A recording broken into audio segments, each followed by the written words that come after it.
sobre lo que necesita. Por favor, teniendo en cuenta de que es un hermano que aquí ha bendecido tanto, podamos donar. ¿Hay alguien que pueda donar sangre y que lo pueda hacer, que esté como prevenido para hacerlo? Que levante su mano, por favor. Donadores de sangre. 1, 2. ¿Alguien más, iglesia? Ocupamos 5 al menos. El hermano de atrás. Gracias, hermano. Por favor, al final acérquense conmigo, su servidor, para podernos organizar. Y bien, iglesia, vamos a orar antes de comenzar. Señor, gracias por darnos una familia. Gracias por hacernos una iglesia. Y gracias, Señor Dios, por la vida de nuestro hermano Agustín. Un hombre que ha desafiado nuestra fe. Señor, porque tú lo has usado grandemente. No solo a bendecir las instalaciones PIP, sino también la cocina, Señor, que Él hizo allá en la sierra, Señor. Gracias porque siempre ha estado dispuesto para dar en tu obra. Es un empresario que no ha dudado en poner a tu disposición todas sus cuentas bancarias, Señor. Gracias, Padre, porque creemos que una respuesta lógica de tu iglesia hacia la vida de nuestro hermano es también abrazarlo en este momento que lo necesita. Te suplicamos por tu bendita intervención en su salud. Creemos en que así va a ser. En el nombre de Jesús. Amén y amén. Puedes tomar tu lugar, amada iglesia. Espero que te hayas asegurado de que Dios escuche tu voz. De que este canto, sé que son nuevas, ¿verdad? Hemos intentado sacar estas canciones, estas alabanzas en honor a nuestro Dios y a la obra que Dios ha hecho durante estos 66 años. Y a lo mejor no las conozcas, pero yo espero que las abraces y que las hagas propias, que te identifiques con ellas y digas, en verdad, sí, efectivamente, Dios, estoy muy agradecido con Él, soy su siervo y estoy dispuesto a ser no solamente un siervo, sino una iglesia verdadera para Él. Amén, iglesia. Muy bien, recuerda que nuestra actitud ante la palabra de Dios también va a definir muchísimo de lo que recibimos de ella. Amén. Entonces te animo a que hoy conectes con la Biblia. No conectes conmigo, iglesia. Mi personalidad no siempre conecta con todos. ¿Cuántos entendemos esto? No todas las personalidades conectan con todos. Por ejemplo, Suri, ¿tú conectas con todo tipo de gente? Que digas, ¿a todos le caigo bien? Yo tampoco. Porque nuestra personalidad no conecta con todos. Y eso es algo que en algún punto tenemos que entender, ¿verdad? En México lo llamamos, no somos moneditas de oro para caerle bien a todos. Por eso no quiero pedirte, por favor, que no conectes conmigo. Conecta con la Biblia. Conecta con la Sagrada Escritura. Vas a ser muy beneficiado con ello. Hoy vamos a continuar esta serie llamado Manual para la Batalla. Hemos visto 2 partes. Y está siendo muy ambicioso el título porque al final de cuentas el manual para la batalla pues es toda la Biblia, ¿verdad? Y no podemos decir que en este extracto de 2 de Samuel vamos a encontrar todas las normas de la batalla. No, seríamos ilusos en creerlo así. Pero la realidad es que sí encontramos muchas herramientas, armas que nos ayudan a las batallas que tenemos. Pregunta, iglesia, una pregunta muy directa. ¿Cada cuándo tienes batallas? Todos los días, ¿verdad? Qué bueno, ¿verdad? Qué bueno que entendamos que las batallas no son temporadas. No es como temporada de batallas, ¿verdad? No podemos decir, hay temporada, en agosto se me vienen las batallas. No, todo el tiempo y en muchas direcciones, porque a lo mejor al mismo tiempo estás batallando con tu sexualidad como batallas con tus chamacos, ¿verdad? ¿Cuánta batalla dan los adolescentes, iglesia? Bastante batalla, ¿verdad? Y a veces tenemos que batallar con personas en el trabajo y batallar en todas direcciones. ¿Qué quiere Dios? Que tú aprendas a pelear. Que tú aprendas cómo dirigirte en tus batallas, cómo conducirte en ellas. Y para ello, iglesia, hay un manual poderoso que Dios nos ofrece. Y hoy quiero darte unos de los muchísimos recursos que vas a encontrar en la Biblia. Ahí en 2 de Samuel, capítulo 10, versículos 9 al 14, vamos a hacer nuestra lectura panorámica. Por favor, importantísimo. Es la lectura que tienes que prestar mucha atención porque de ella viene todo el mensaje. Amén. Ok, dice así la palabra del Señor. Viendo pues Joab que se le presentaba la batalla de frente y a la retaguardia, entresacó a todos los escogidos de Israel y se puso en orden de batalla contra los sirios. Entregó luego el resto del ejército en manos de Abisai su hermano y lo alineó para encontrar a los amonitas. Y dijo: si los sirios pudieren más que yo, tú me ayudarás, y si los hijos de Amón pudieren más que tú, yo te daré ayuda. Esfuérzate y esforcémonos por nuestro pueblo y por nuestras ciudades, y nuestro Dios haga, y haga Jehová lo que bien le pareciere. Y se acercó Joab y el pueblo que con él estaba para pelear contra los sirios, mas ellos huyeron de delante de él. Entonces los hijos de Amón, viendo que los sirios habían huido, huyeron también ellos delante de Abisai y se refugiaron en la ciudad. Se volvió pues Joab de luchar contra los hijos de Amón y vino a Jerusalén. Hasta ahí. Espero que le hayas puesto mucha atención. Cada acción, cada actitud, cada diálogo, Dios siempre ha colocado en su palabra todo esto para hablarnos. Creemos firmemente que no hay palabra y no hay ninguna oración dentro de la palabra de Dios que esté puesta de relleno. Toda en ella, dice la Biblia, toda la Escritura, toda es inspirada por Dios. ¿Y qué? Y útil, ¿verdad? Esta porción también será útil, iglesia. ¿Útil para quién? ¿Útil para Dios? No, es útil para mí. Y si esto es útil para mí, entonces debería de tener toda mi atención. ¿Amén? Bueno, entonces clava tu mirada en el texto. Vamos a tomar del versículo 9 nuestro primer punto. Recuerda que vamos verso a verso, palabra por palabra. Y en el versículo 9 dice: viendo pues Joab que se le presentaba la batalla delante y a la retaguardia. Viendo pues. Por favor, pon tus ojitos preciosos, pispiretos, tapatíos, oaxaqueños, tlaxcaltecas, bueno, de todo aquí en la Biblia. Dice: viendo pues Joab que se le presentaba la batalla. ¿Qué haces cuando ves la batalla de frente? Decimos los mexicanos, ¿qué haces cuando ves los guamazos venirse de dejar ir? ¿Qué haces, iglesia? Sabes, a veces nosotros no nos hemos puesto a pensar cuáles son nuestras reacciones ante los conflictos que se nos vienen. A veces ni siquiera los vemos venir. ¿Te ha pasado cuando no los viste llegar? Pero a veces sí los ves llegar. Esto viene en problemas. Esta es la situación de Joab. Veía venir el problema, venía a venir la batalla. ¿Qué hizo?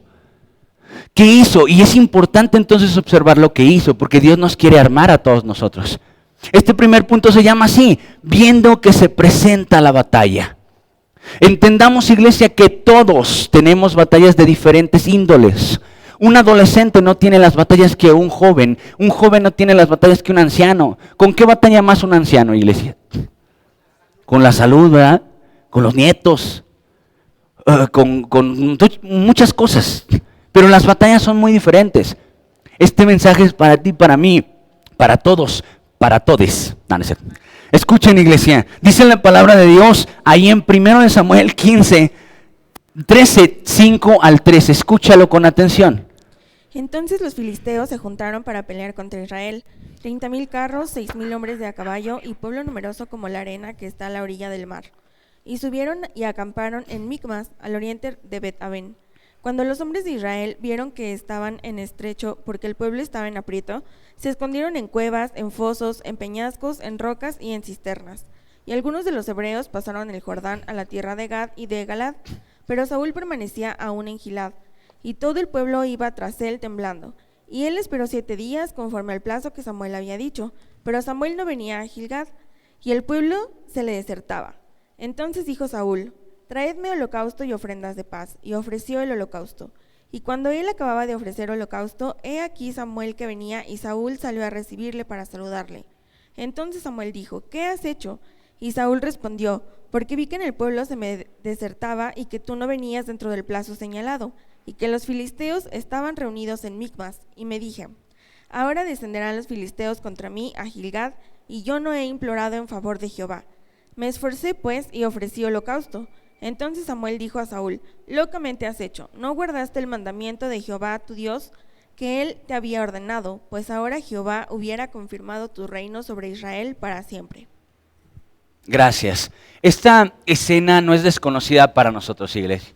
Es la escena donde Saúl pierde el reino. Y lo pierde, iglesia, por la presión en la que se encontraba. El versículo 6 de este texto que estamos observando dice, cuando los hombres de Israel, versículo 6, cuando los hombres de Israel, ¿qué? ¿Estaban en qué? En estrecho. Cuando los hombres de Israel se encontraban en apuros, estaban presionados. ¿Cuáles fueron sus reacciones, iglesia? Porque nuestras reacciones ante nuestras presiones definen mucho del rumbo que van a tomar ellos.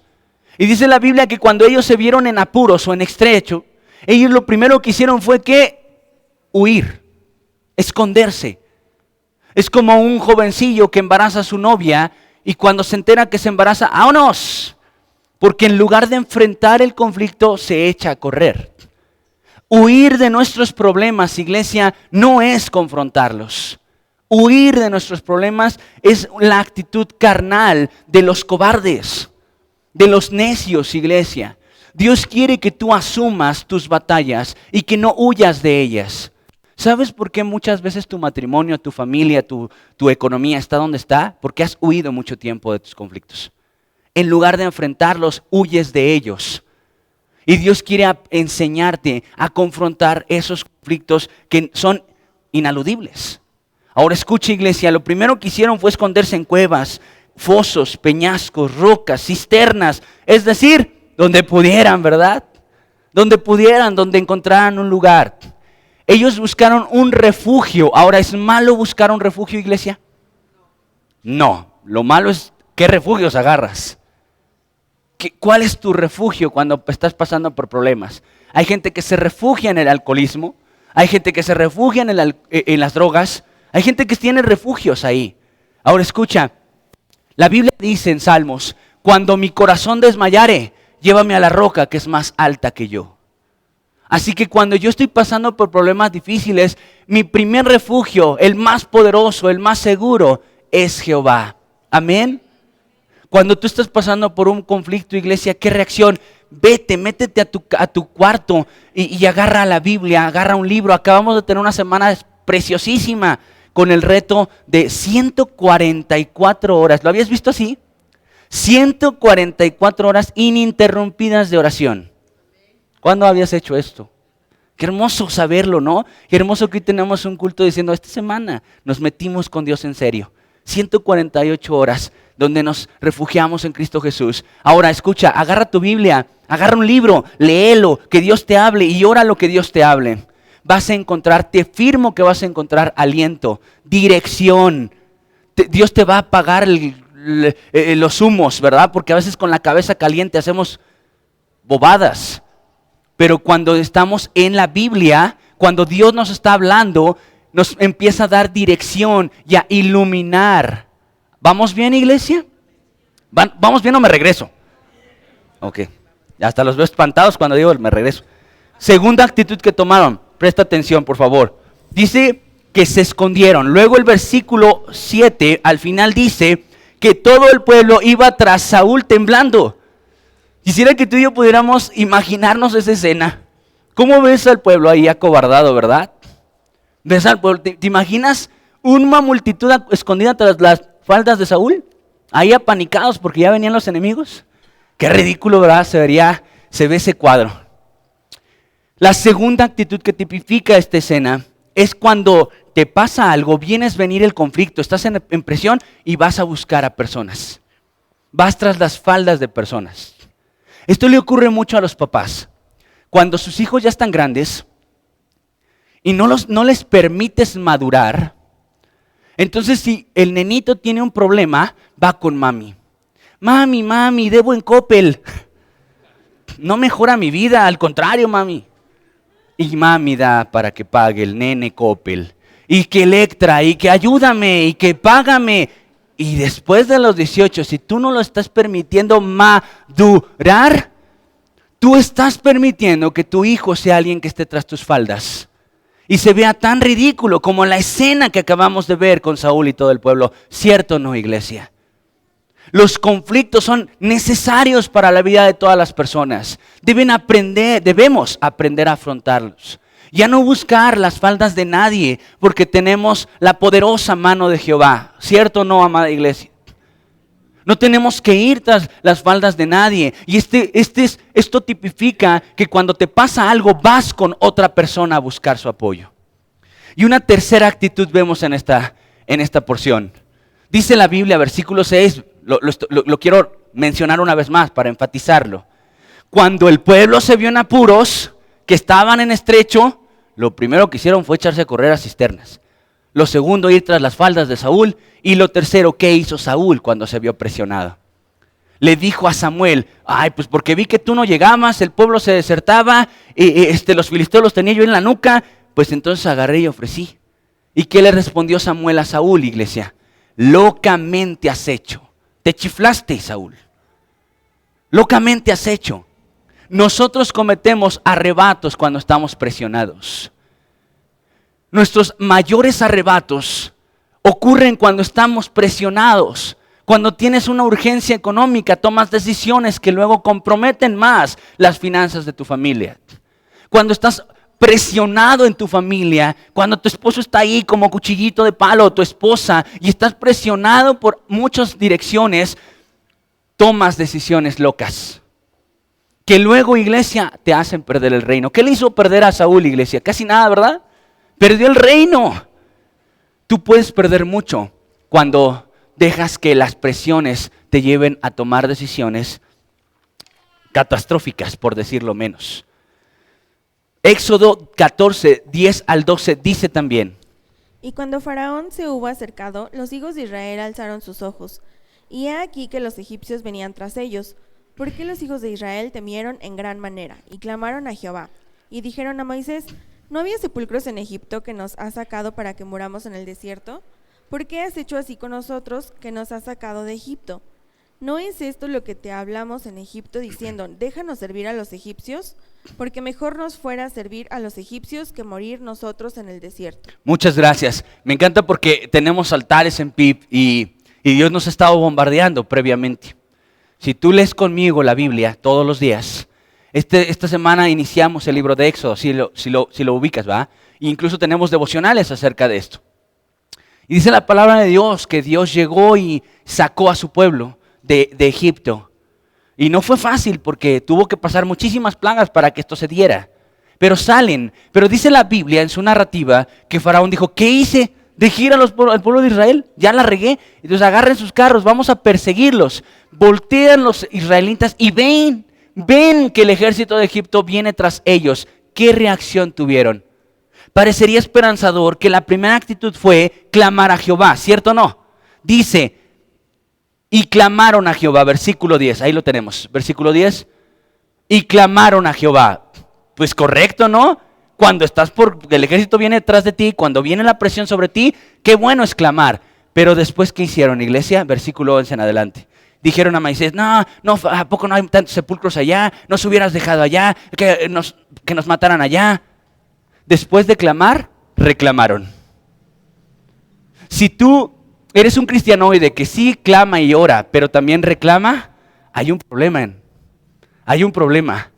Clamar y reclamar al mismo tiempo simplemente es carnal. El reclamo siempre va a hablar de una actitud carnal en la vida de un hombre. Reclamar, ¿por qué estoy aquí? No es posible, y me congrego y no es posible que me vaya así. Cuando tú te la vives reclamando a Dios, reclamando a la gente, el reclamo, iglesia, no es la forma de abordar un conflicto. ¿Te la has vivido reclamándole a tu esposa? ¿Qué has ganado con ello? ¿Te la has vivido reclamándole a los hijos? ¿Qué has ganado con ello? ¿Te la has vivido reclamándole a tus patrones o a tus... ¿Qué has ganado? El reclamo no gana nada. Pregunta, ¿Jesús reclamó, iglesia? Jesús nos dijo, reclama tus derechos. No, hay movimientos que dicen, reclama al enemigo todo tu bien. No, Dios no nos enseñó a reclamar, nos enseñó a clamar. Dijo, clama a mí y yo te responderé. Y no por nada nos echamos más de 1 año y medio estudiando Jueces, donde nos aprendimos que cada que clamaban, ¿qué hacía Dios? Escuchaba. Y no importaba cuántas veces, eso fue un círculo vicioso ahí, ¿verdad? Clamaban, Dios les respondía, se alejaban de Dios. Les iba como les iba, clamaban, Dios les respondía, se alejaban de Dios. Y era un círculo. Si tú lees Jueces, una historia es repetida en 9, 10, 11 jueces de Israel. Iglesia, Dios te enseña a clamar y no a reclamar. Si tú y yo somos de los que les encanta reclamar, iglesia, esa actitud es una actitud carnal que hubo en el pueblo de Israel. El pueblo de Israel vio la presión y empezó a reclamar. Incluso lo vemos también en la vida de Saúl, ¿cierto o no? ¿A quién le echó la culpa? ¿A quién le reclamó de que él estaba haciendo lo que estaba haciendo? Samuel, siempre impuntual, Samuel. Si tú no llegas tarde, yo no hubiera hecho esto. Le echó la culpa a él, al ejército. El ejército es una bola de collones, por eso yo estoy haciendo esto. El enemigo nomás no da tregua, por eso estoy haciendo esto. ¿Qué estaba haciendo Saúl?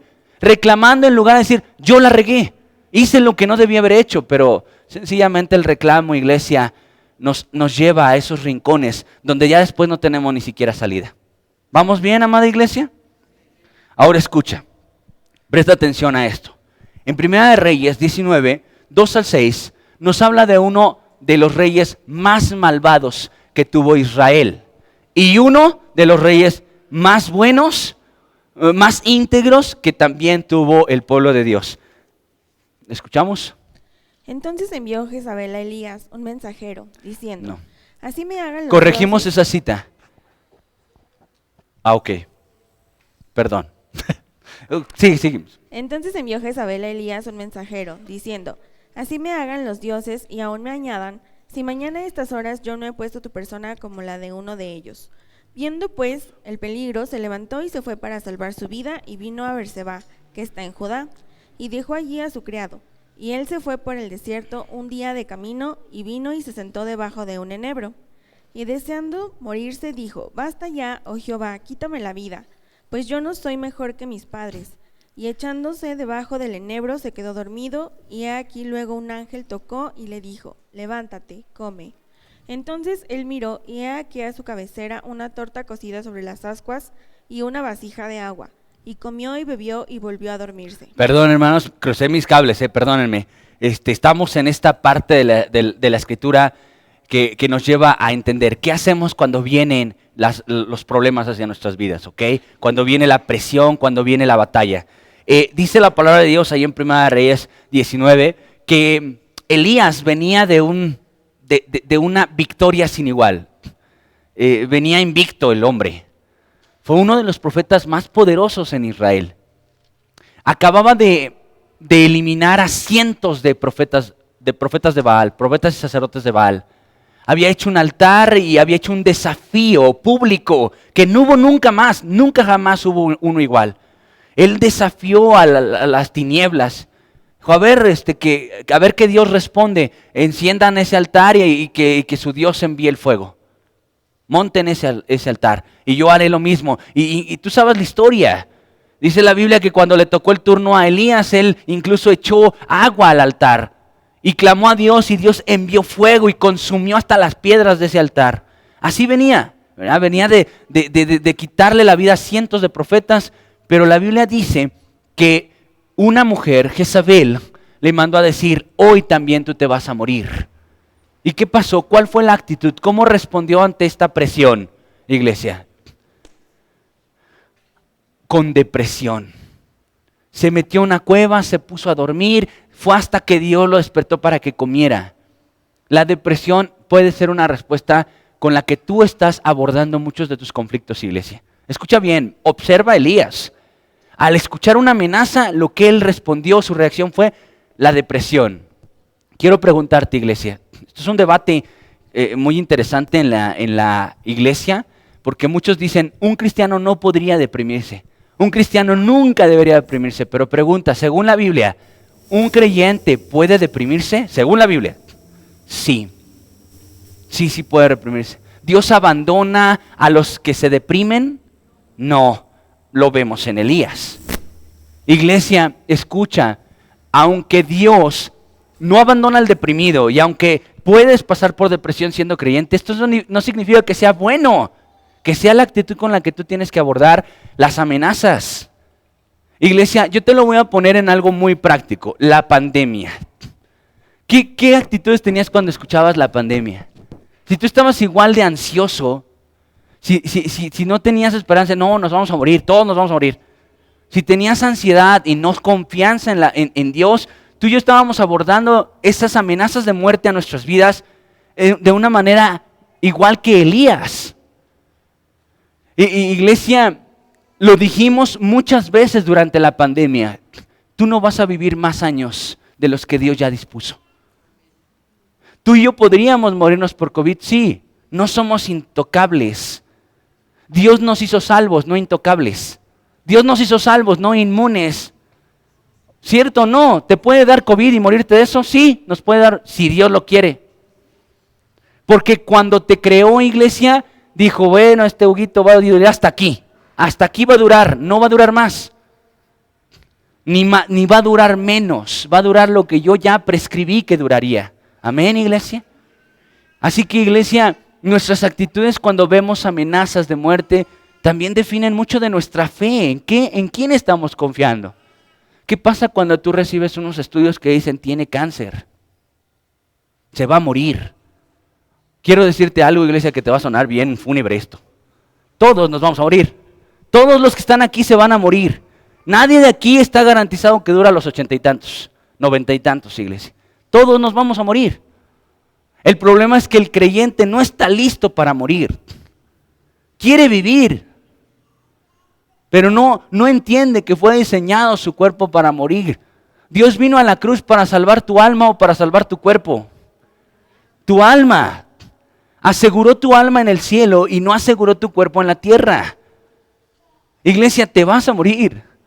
¿Cuándo? Cuando Dios quiera. Y si alguien viene y te dice te vas a morir, pues sí, ya me lo había dicho Dios. Pero te quedan 3 meses, pues lo que Dios diga. Eso es lo que tú dices, pero Dios tiene su última palabra. ¿Y qué hizo Elías? Alguien le dijo te vas a morir, el cuate se panicó, se fue a una cueva, se metió en depresión. Iglesia, ¿cuál es la forma en la que tú abordas tus crisis? ¿De qué manera tú las abordas? ¿Cuáles son tus respuestas ante las crisis? Mira lo que dice su palabra en Primera de Crónicas 10, 6 y 7. Así murieron Saúl y sus 3 hijos. Toda su casa murió juntamente con él. Y viendo todos los de Israel que habitaban en el valle, que había huido y que Saúl y sus hijos eran muertos, dejaron sus ciudades y huyeron. Y vinieron los filisteos y habitaron en ellas. Quiero que tú sepas qué ocurrió con el pueblo de Israel. La Biblia dice en esta cita que cuando muere Saúl y mueren sus hijos, el pueblo que hizo, iglesia, una vez más se apanicó, ¿verdad? Se llenó de temor. ¿Y qué hicieron? Huir. Y abandonaron su casa. Pon atención, por favor, a lo que Dios te está hablando. Huyeron y abandonaron su casa. ¿Quién aprovechó esto? El enemigo, porque vino el filisteo y habitó en ella. Eso es lo que pasa cuando tú abandonas un lugar.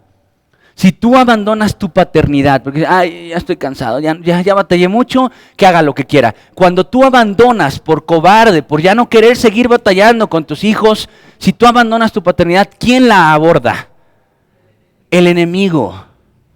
Si tú abandonas tu sexualidad, el enemigo la aborda porque sabe que tanto daño puede hacer a través de esa área que tú no quieres trabajar, que tú no quieres batallar. Si tú abandonas tu matrimonio, el enemigo lo va a tomar y va a destruir vidas alrededor de ello. Así que, iglesia, acobardarte, huir, tiene graves, graves consecuencias. ¿Estamos entendiendo algo, iglesia? Punto número 2, vamos a avanzar. En el versículo 10 y 11 dice lo siguiente. Entregó luego el resto del ejército en mano de Abisai, su hermano, y lo alineó para encontrar a los amonitas. Y dijo, si los sirios pudieren más que yo, tú me ayudarás. Y si los hijos de Amón pudieren más que tú, yo te ayudo. Iglesia, ¿qué ves aquí? Después de que este hombre tuvo estas actitudes con el ejército, y vemos a David ahí, lo vimos la semana pasada con la serie, vemos a Joab ahora respondiendo ante una presión en la batalla. Y lo que hizo, iglesia, fue compartir su batalla. Él buscó la ayuda de su hermano. La pregunta que surge ¿es malo buscar la ayuda de un hermano en mis batallas? No, por algo somos iglesia. Dios nos congregó, Dios nos juntó en esta bolita. Somos muy poquitos, iglesia. Somos una iglesia pequeña. pero tienes una familia que te puede ayudar, que está batallando igual que tú. Porque aquí ellos decían, oye, tú no estás batallando con nada, ayúdame. ¿O qué decía, iglesia? Este texto, ¿qué dice? Oye, tú también vas a batallar. Yo también. Entonces hay que echarnos la mano en nuestras batallas. Hay que ayudarnos. Ahora quiero hacer un paréntesis importante en este punto. Efectivamente, nuestra mayor ayuda en las batallas es Dios, ¿verdad? El primero a quien acudir para nuestras batallas es Dios. Pero esto no significa que Dios nos dice, hey, es tu batalla, no le pidas ayuda a tu hermano. Es tu batalla, no quiero que otro esté ahí. Oh, Dios nos permite e incluso se agrada de ver entre hermanos ayudándonos. Es como los papás, iglesia. Cuando los papás ven a hermanos echándole la mano al otro, ¿te ha pasado? Yo estoy seguro que sí. Si tú ves que uno de tus hijos no tiene empleo y el otro le emplea, dices, oye, qué buena onda, le está echando la mano. Y eso agrada ¿a quién? A los padres, ¿verdad? ¿Qué pasa con Dios? Dios se agrada cuando tú apoyas, cuando tú sumas a su hijo. Ahora, iglesia, Dios siempre va a estar a favor de que nos apoyemos los unos a los otros. Y claramente lo dice la palabra en Gálatas 6, 1 al 3. Hermanos, si alguno fuese sorprendido en alguna falta, vosotros que sois espirituales, restauradle con espíritu de mansedumbre, considerándote a ti mismo, no sea que tú también seas tentado. Sobrellevad los unos las cargas de los otros y cumplid así la ley de Cristo. Porque el que se cree ser algo, no siendo nada, a sí mismo se engaña. ¡Wow! ¡Qué versículo! Está preciosísimo. Es una joya. Por favor, préstale atención para que tú puedas ver la belleza de esta joya. Hay que ponerle atención. ¿Va? A ver, ¿cuántos de ahí al ver una piedra dicen, ese es un diamante? No va, no a la primer vistazo. ¿Por qué crees que los joyeros se ponen hasta una cosa aquí para observar bien la joya? ¿Para qué? Para ver la pureza, para ver si es una joya. Entonces, iglesia, si tú quieres ver que esto es una joya, pues acércate bien al texto. Porque el que es, no, desde el primero, desde el 1. Hermanos, ¿a quién va dirigiendo este texto, iglesia? ¿Allá afuera? Aunque le digas brother a alguien allá, nuestro brother. Los hermanos estamos aquí. Aquí estamos los hermanos.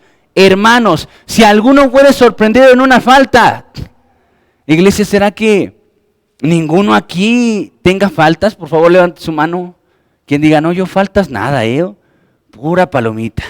Oh, sí, hasta floto. Siento que levito de repente de tanta santidad.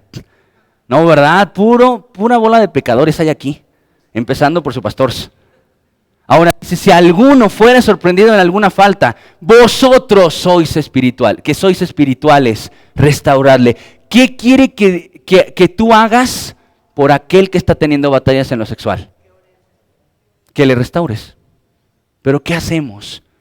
Yo fui criado en una iglesia ahí tremenda porque cuando alguien pecaba, iglesia, lo pasaban enfrente, lo exhibían. ¿Qué hiciste? No, perdón, en iglesia es que pues ya me metí con la Lupe y pues estamos esperando uno, ¿no?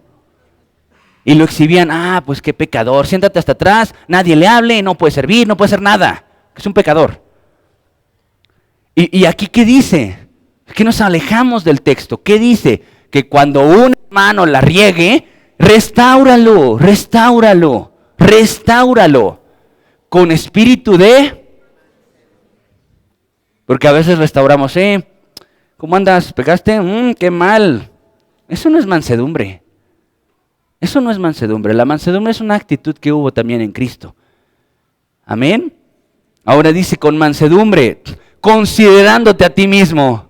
Sí, cuando restauras a alguien, pues, yo no puedo decirle, qué mal, ¿cómo es posible? No la hagas. No, decir, oye, yo también pude haberlo hecho. Considérate a ti mismo.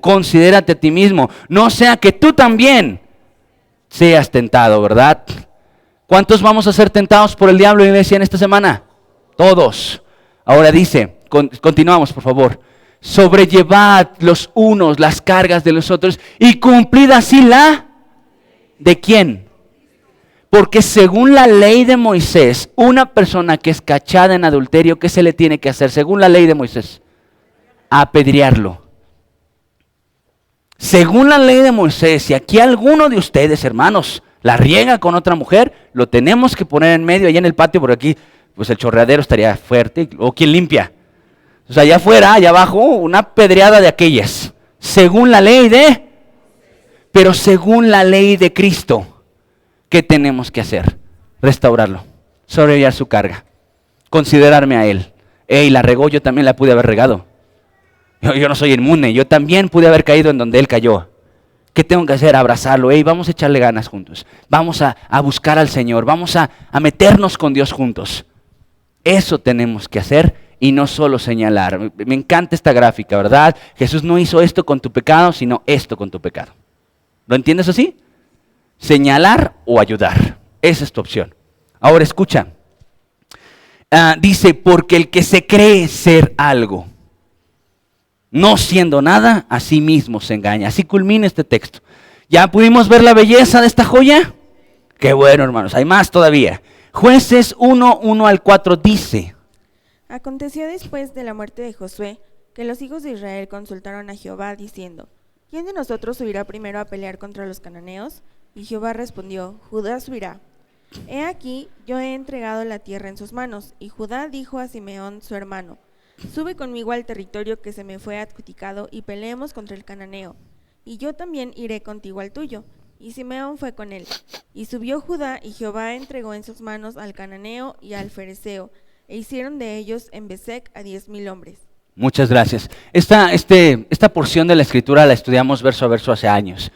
Y recuerdo, iglesia, que pudimos aprender de Dios que cuando muere Josué, que es el libro que antecede Jueces, cuando muere Josué, iglesia, se quedan sin líder. ¿Ok? Termina el último patriarca de Israel. Vamos a nombrar patriarcas para aprender el día de hoy. ¿Quién fue el primer patriarca de Israel? Abraham, Isaac, Jacob. Después, Moisés. Después de Moisés, Josué. Y fue el último patriarca. Y comienza la era de los jueces. Después de los jueces comienza la gran era de los reyes. Y así nos podemos ir. ¿Tenemos ahí un contexto interesante, iglesia? Estamos ubicados. Muere su líder. ¿Qué van a hacer? Ya no tenemos patriarca, ya no hay un patriarca a quien seguir. Me encanta porque inicia bien este libro, aunque termina súper mal. ¿Verdad? Comienza bien porque ¿qué hacen los hijos de Israel? Consultan a Jehová. Su primera consulta es, ¿quién de nosotros subirá a pelear? Hermoso porque una persona que asume sus luchas, que llega con Dios y dice, tengo entendido que no puedo aludir la batalla. O sea, que voy a pelear. Ayúdame, ordena mi batalla. ¿Quién primero? ¿Quién después, Señor? Me encanta porque una buena acción es reconocer que estás en batallas y que no las puedes evadir. Abordarlas, agarrarlos todos por los cuernos, como decimos los mexicanos. ¿Quién primero? Dios les da instrucción. Qué hermoso, ¿verdad? Ya no tienen patriarca, pero tienen Dios. Ya no tienen a quien les diga, dice Dios. Ahora Dios les dice, tú primero. Tú échate, órale, a pelear. ¿Y a quién le dice que pelee primero, iglesia? A Judá. Y Judá va con Simeón, su hermano. Gracias. Le dijo Simeón a su hermano, Simeón, y así decimos en Calpulalpan, Simeón le dijo a su hermano, sube conmigo al territorio que Jehová me ha indicado, y yo voy a pelear, y pelea conmigo, y cuando te toque a ti, yo peleo contigo. ¿Ves aquí un común denominador, iglesia? Y ahora, ¿dónde ves que Dios aprobó esta mancuerna? ¿Dónde tú lo ves, iglesia? Al final, cuando dice, y Jehová entregó en sus manos al cananeo. Porque estuvo de acuerdo, claro, es bueno sobrellevar las cargas los unos de los otros. Esto está cumpliendo mi ley, esto es lo que yo quiero. Por eso es que tenemos una iglesia. Por eso cuando tú vienes aquí, tienes que relacionarte, iglesia. Por favor, permíteme hacerte este énfasis. Si tú solo llegas y te vas y no invitas a nadie a comer y no te relacionas con nadie, te estás perdiendo de una bendición. Porque quiero que sepas que cuando tú te relacionas con la iglesia, te vas a dar cuenta que hay hermanas batallando con lo que tú también estás batallando. Y que juntas pueden orar por esas batallas. O los jóvenes con los otros jóvenes. O los niños con niños. O los ancianos con los... ¿Me estás entendiendo, iglesia? Pero a veces venimos a la iglesia a pasar lista. Y yo vengo y me voy y no saludo a nadie. O solo le digo, hermano, buenos días. Y todos somos hermanos, ni te sabes sus nombres. ¿Verdad? Decía Rubén Chapa, bendita el mote de hermano porque te ayudan a aprendértelos. Hermana, hermano, y con que te sepas hermano, hermana, ya la hiciste. Ya si te quieres ver aquí más logochón, brother, sister. Y ya no, como que ya le das ahí una variación. Iglesia, apréndete el nombre de un hermano, invítalo a comer. El domingo es el día del Señor. ¿Puedes continuar el día del Señor saliendo de este culto? Sí. ¿Cómo? Invita a alguien. Convive con él, conócelo. Y esa familia, esa red se va a hacer poderosa, ¿cierto o no, iglesia? No es lo mismo que veas a alguien en el Walmart y ese hermano va a Pip de repente. A que digas, la hermana Irma. Es que así hablan las mujeres. Y ya van y se abrazan, ¿y cómo está? Y ya, ¿no? Sí, qué hermoso, ¿no? Qué hermoso sería una red tan... Así es el deseo de Dios. El deseo de Dios es convertirnos en una familia y no en un puñado de personas que solamente tenemos en común, que somos bautistas. Va más allá que eso. ¿Amén? Bien, continuamos. Ahora sí, esta cita que estaba mal revesada, perdónenme. Ahora sí es 1 Reyes 22, 2 al 4. Ahora sí es el rey más malvado con el rey más bueno de la historia de Israel. Y aconteció el tercer año que Josafat, rey de Judá, descendió al rey de Israel. Y el rey de Israel dijo a sus siervos: ¿No sabéis que Ramot de Galad es nuestra y nosotros no hemos hecho nada para tomarla de mano del rey de Siria? Y dijo Josafat: ¿Quieres venir conmigo a pelear contra Ramot de Galad? Y Josafat respondió al rey de Israel: Yo soy como tú, y mi pueblo como tu pueblo, y mis caballos como tus caballos. Gracias. Fíjate cómo comienza esta porción de la escritura. Vamos a regresarlo al inicio, por favor, Mari. Dice, aconteció al tercer año que Josafat, rey de Judá, descendió al rey de Israel. Rapidísimo, una embarradita de teología. Quiero que sepas que cuando se divide el reino en el norte y en el sur, queda solo un reino, una sola tribu del lado de Israel. Israel, valga la redundancia. Y del lado de la tribu de Judá quedan las otras 11 tribus. Y se la viven peleándose entre ellos durante muchos años. Dejan de pelear contra el enemigo verdadero y se la viven peleándose entre ellos. Del lado de Judá, Dios levanta 3 reyes buenos. Todos los demás pecadorcísimos a más no poder. Y del lado de Israel, ninguno. Todos los reyes de Israel eran malvados como solo ellos. Pero fíjate, comienza esta historia, una de las muy pocas historias donde reyes conectan, que se la viven peleándose. Pero es interesante ver que en algún punto conectan. Y dice, aconteció en el tercer año de Josafat, rey de Judá, que descendió a Israel. Vamos a avanzar, el 3. Y el rey de Israel dijo a sus siervos: ¿No sabéis que Ramón de Galad es nuestra y nosotros no hemos hecho nada para tomarla de mano del rey de qué? ¿A qué te suena, amigo o no amigo? Enemigo, ¿verdad? Llega un israelita con un judío, con uno de la tribu de Judá, y dice: hey, el enemigo está en nuestra tierra y no estamos haciendo nada. Hay que unirnos para pelear contra el verdadero enemigo. Porque a veces estamos peleando entre nosotros y olvidamos al enemigo. Iglesia, cuando tú te estás peleando con tu hermano, cualquiera que sea, tú estás peleándote con el enemigo equivocado. Tu verdadero enemigo es el diablo. Tu verdadero enemigo es la carne. Tu verdadero enemigo es el mundo. Contra ellos nos des tregua. Pero con tu hermano, ¿qué dice Dios que hagas con tu hermano? Perdónalo. Perdónalo. La actitud que tenemos que tener con nuestro prójimo es perdón. Y la actitud que tenemos que tener con nuestro verdadero enemigo es no darle tregua. Pero a veces arrevesamos estas verdades espirituales. Y en lugar de pelear con el diablo, peleamos con el hermano. Dios siempre va a estar a favor cuando entre 2 hermanos pelean contra el verdadero enemigo. Siempre va a estar de acuerdo. Y miren la respuesta del rey. Josafat, quien fue un rey bueno: ¿quieres venir conmigo a pelear contra Ramón de Galad? Y Josafat respondió al rey de Israel: yo soy como tú, mi pueblo como tu pueblo, y mis caballos como tus caballos. Se dispuso, dijo: claro, si se trata de pelear contra el enemigo correcto, vamos a unirnos. ¿Qué crees que hizo Dios? ¿Lo respaldó o no lo respaldó, iglesia? Lo respaldó. Dios siempre respalda cuando peleas contra el verdadero enemigo y te unes con hermanos. Es decir, que la hermandad es la sonrisa de Dios. Cuando Dios ve unidad, cuando Dios ve, me encantó la introducción de Easy en su ministración que decía, ¿cómo crees que Dios está su rostro cuando te ve llegar a la iglesia? Y yo sí me lo imaginé, dije, pues sonríe, le encanta que sus hijos vengan a su casa. Pero ¿sabes algo que le encanta más, iglesia? Es que sus hijos se lleven bien, es que se amen unos a otros. ¿Qué oró Dios antes de ascender al cielo, iglesia? ¿Qué oró? Que sean uno. Sean uno, papá, que sean uno como tú y yo somos uno. No dijo, no, te pido que la iglesia sea muy, muy importante y que sea popular. No por eso. Oró por unidad en la iglesia. Unidad, iglesia. Ahora, ¿la unidad se da como búlgaros? ¿Se da sola, iglesia? No, la unidad se fomenta. La unidad se fomenta, no se da en maceta. La hierba mala se da en las esquinas de las banquetas, ¿cierto? No. Pero la unidad es algo que se debe fomentar. ¿La estás fomentando, iglesia? Si tú llevas aquí meses o años congregándote en PIB y no invitas a nadie, tú no estás fomentando unidad. Tú no la fomentas. Si tu intervención entre la iglesia, o tu interacción más bien es eso, la interacción entre la iglesia solo es en los convivios de la iglesia, no estás fomentando unidad.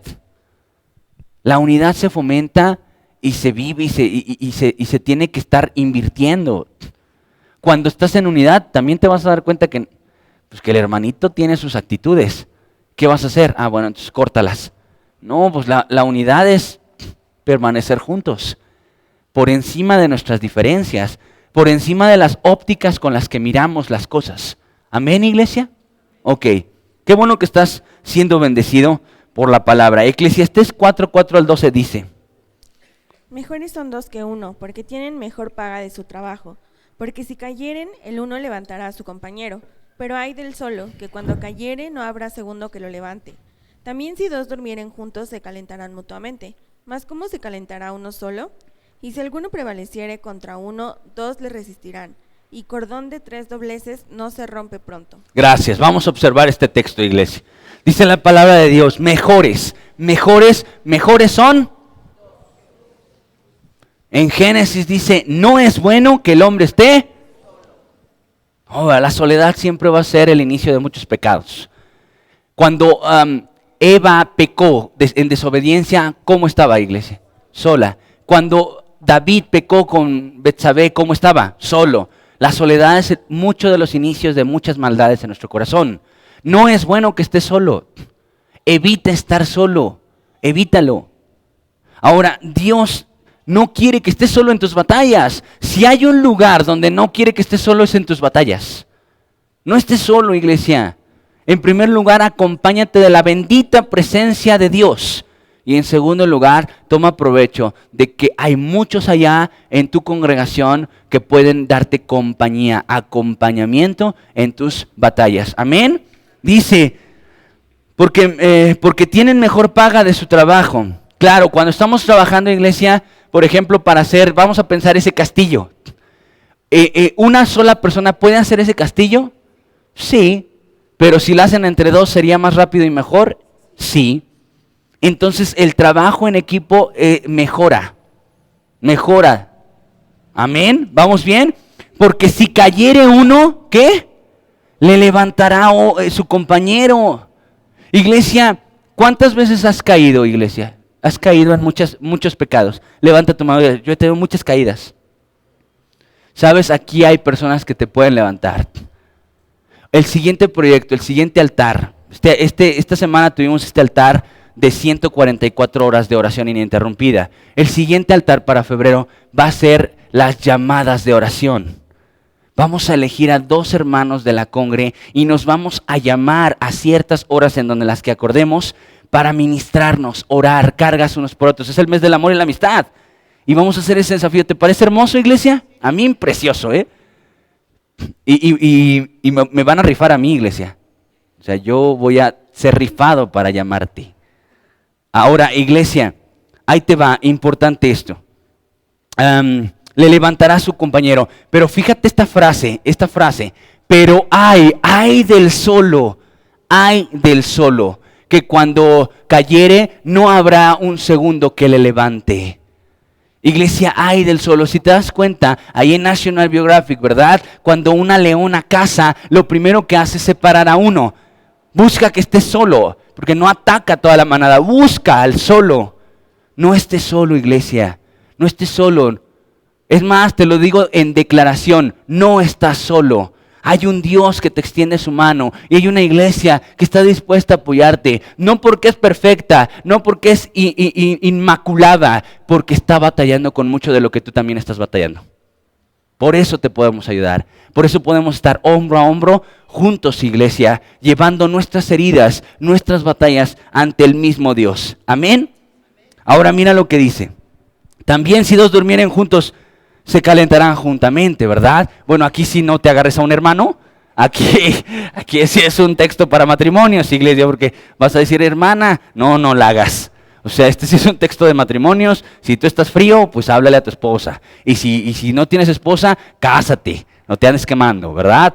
Este sí es un texto solamente para matrimonios, porque luego unos, híjole, abusados, ¿verdad? Ando frío, hermano, ando frío. No, hermano, este es un texto bíblico. ¿Estamos entendiéndolo bien? Este es de matrimonios, ¿ok? Entonces,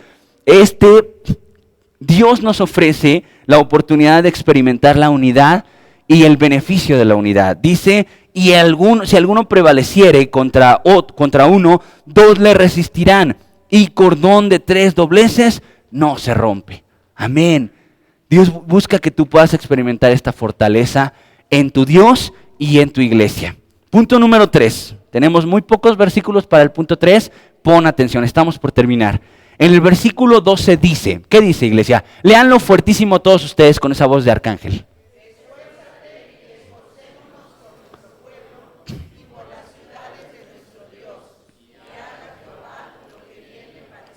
Gracias. Este texto dice, esfuérzate y esforcémonos, ¿verdad? El esfuerzo en la batalla es definitorio, iglesia. Punto número 3, esfuérzate en la batalla.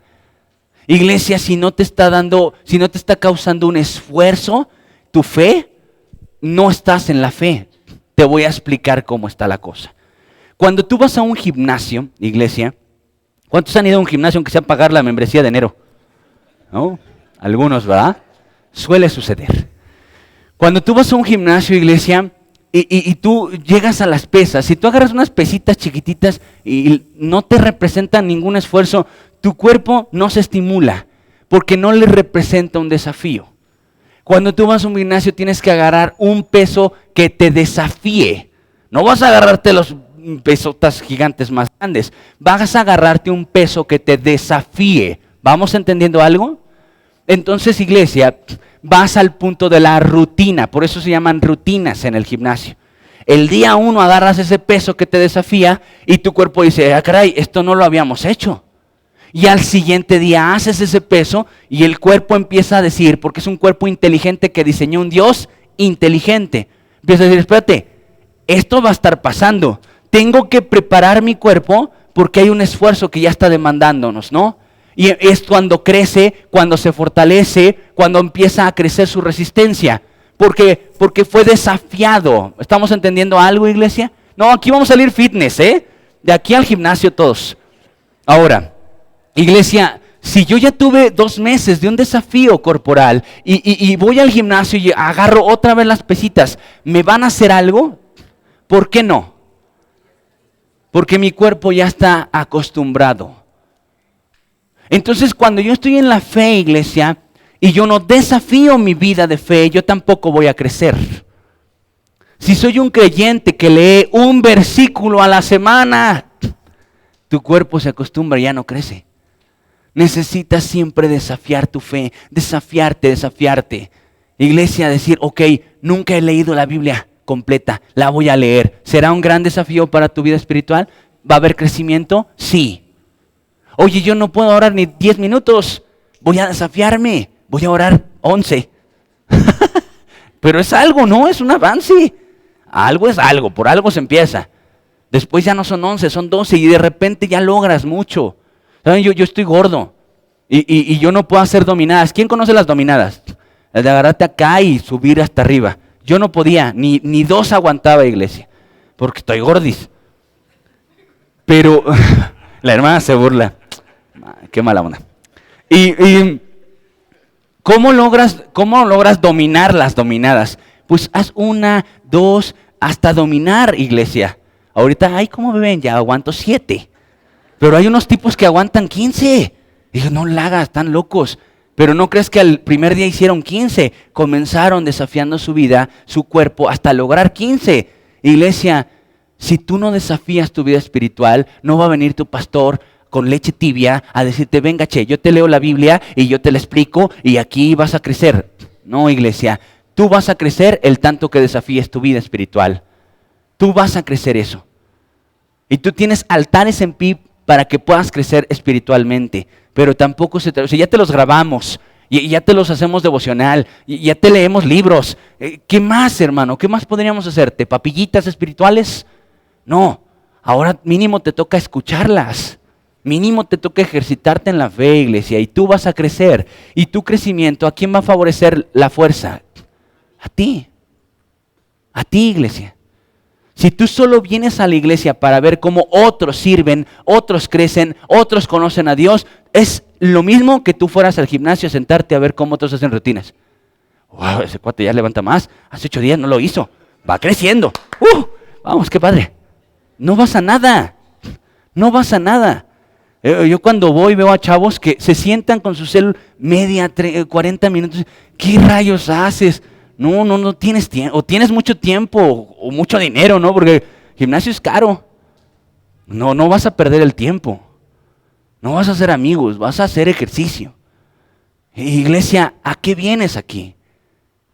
O sea, a observar a otros o a crecer. Aquí dice el texto, oye, pero mis cosas, dice la Biblia, esfuérzate y esforcémonos. ¿Esforcé qué? Esforcémonos. No dice tú échale ganitas, ¿verdad? Échale ganas. Imagínate que le dijéramos a Isi, échale ganas, vas bien, mija. Porque así decimos el mija, ¿verdad? No, iglesia. Isi que te contestara, no, esfuérzate, esforcémonos. Todos, ¿verdad? Vamos a ser honestos el día de hoy, estamos entre familia. La verdad, todos en PIB Pachuca se esfuerzan porque el evangelio se ha sembrado en este lugar. Todos aquí en PIB Pachuca están esforzándose por eso, siendo honestos. Todos estamos imprimiendo esfuerzos en este lugar para esta obra en específico de PIB. La verdad, la Netflix, como decimos por ahí. ¿Sí? Por favor. Respóndanlo, tengan valor. No, la neta es que no. Pero ¿qué pasaría si todos nos esforzamos? Habría mucho más resultado, iglesia. Pero ¿sabes qué? El problema es que solo se esfuerzan algunos. Solo algunos estamos esforzándonos. Solo algunos estamos imprimiendo fuerzas. Hay que ponerle fuerza al trabajo que Dios nos puso. Mira lo que dice 1 Corintios 16:13. Velad, estad firmes en la fe, portaos varonilmente y esforzaos. Esforzaos. Ya estuvimos viendo con estos ejemplos prácticos, si no hay esfuerzo no hay crecimiento, si no hay esfuerzo no hay beneficio, si no me está costando no me está haciendo nada. Tenemos que esforzarnos, iglesia, esfuérzate, que represente tu fe un desafío, que no seas el mismo cristiano de que ayer le gustaban los salmos y llevas años en salmos y no sales de salmos solo porque sonan bonitos. Esfuérzate, lee más, esfuérzate, ora más, esfuérzate, involúcrate más, sirve más, congrégate más, haz más, porque tú eres el beneficiado. ¿Qué pasa en un cuerpo, iglesia? ¿Qué pasa si solamente el riñón trabaja? Se cansa el hígado. ¿Qué pasa, iglesia? Vamos a ponerlo aquí en miembros afuera del cuerpo. ¿Qué pasa si una mano no hace nada y todo lo haces con una? Se cansa y la otra se atrofia. Y aquí somos un cuerpo, todos somos miembros. Si todos funcionan, de verdad, iglesia, hay gran beneficio si todos nos esforzamos y hacemos nuestra parte. ¿Amén? Todos podemos estar en ese punto. Deuteronomio 31:6 dice: Esforzaos y cobrad ánimo, no temáis ni tengáis miedo de ellos, porque Jehová tu Dios es el que va contigo. No te dejará ni te desamparará. Amén. Escucha esto. Nuestro texto de estudio dice, vamos a volverlo a poner ahí. Nuestro texto de estudio, el versículo 12, dice, esfuérzate y esforcémonos. ¿Por qué? No por cualquier cosa, porque a veces tú sí te esfuerzas, pero en tus planes. Si te esforzaras la mitad de lo que, si te esforzaras la mitad de lo que te esfuerzas por buscar dinero o en tu deporte, en la fe, estarías en otro lado. ¿Cierto o no? La verdad. La verdad. Si tú te esforzaras lo mínimo.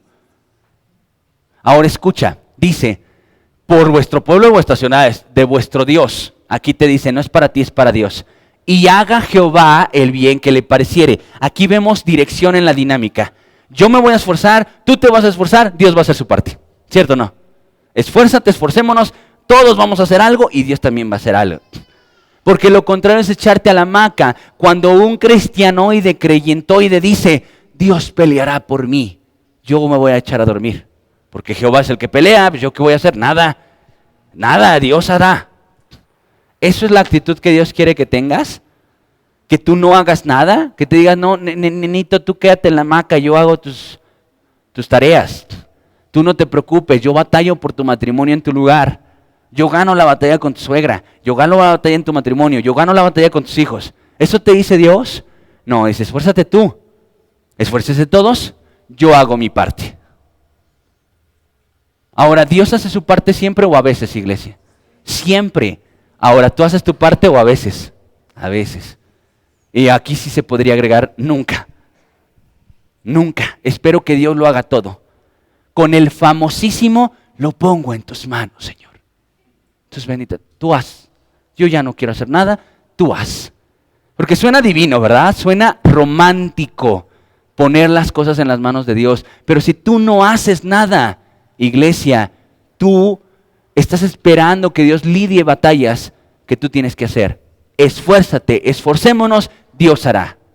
Esfuérzate, esforcémonos y Dios hará su parte. Esa es una constante, es una aseveración lo que te estoy diciendo. Dios sí hará su parte. Último punto. Aquí vamos a leer solo versículos y a mencionar verdades para acabar pronto. Ya los veo con hambre, hermanos. En el versículo 13 y 14 vamos a encontrar nuestro último punto. Y se acercó Joab y el pueblo que con él estaba para pelear contra los sirios, mas ellos huyeron delante de él.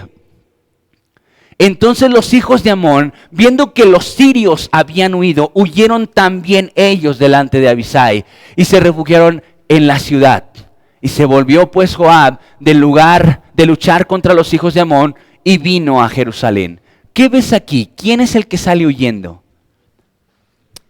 El enemigo.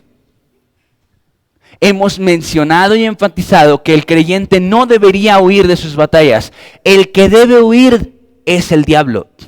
Tú no debes huir. La Biblia dice en Santiago 4:7. Someteos pues a Dios, resistid al diablo y huirá de vosotros. ¿Quién es el que tiene que huir según la Biblia? El diablo, no tú.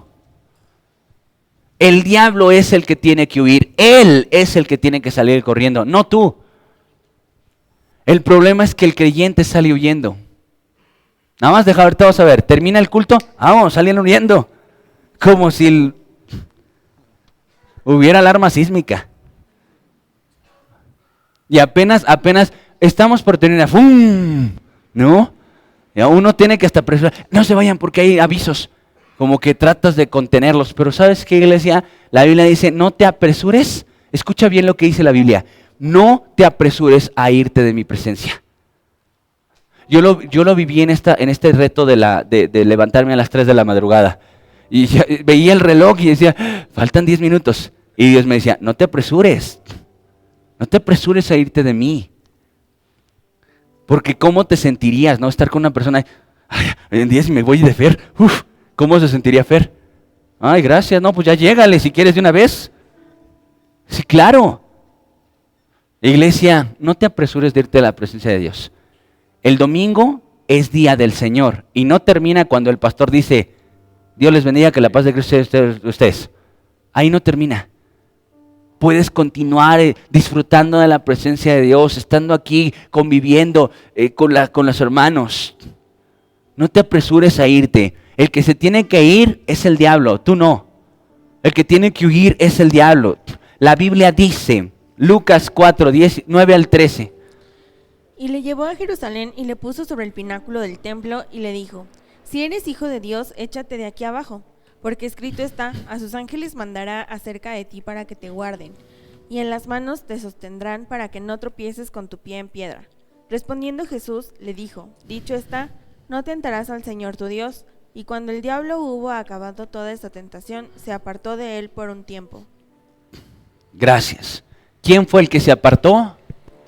¿Quién fue el que salió huyendo en la tentación? Fue el diablo, iglesia. Fue el diablo. Tú no tienes que salir huyendo. Sí va a haber batallas muy grandes en tu vida, como joven, como adolescente, como casado, como soltero, como anciano. Vas a tener muchas batallas. Vas a batallar con tu salud, vas a batallar con muchas cosas. Pero hazles frente, porque tienes un Dios que te dice: yo tengo armas poderosas para que ganes. Ya está en mis manos tu victoria, pero haz lo que tienes que hacer. No esperes, no te eches en la hamaca, no te quedes inerte ante tanto que hacer para librar a tu familia, para tu vida misma. Ponte de pie, iglesia, vamos a orar juntos. Amado Salvador, queremos agradecerte esta bendita palabra que nos has dado. Sobre todo agradecerte esta semana tan hermosa en la que hemos participado de una intimidad sin igual. Gracias, Jesús, por esta invitación. Porque con toda razón pudiste invitar a personas que te fueran más fieles y no a nosotros. Pero en tu infinita misericordia y gracia nos has convidado a la intimidad para que podamos ver y confirmar que el beneficiado somos nosotros. Padre, gracias porque tu bendita palabra nos ha armado.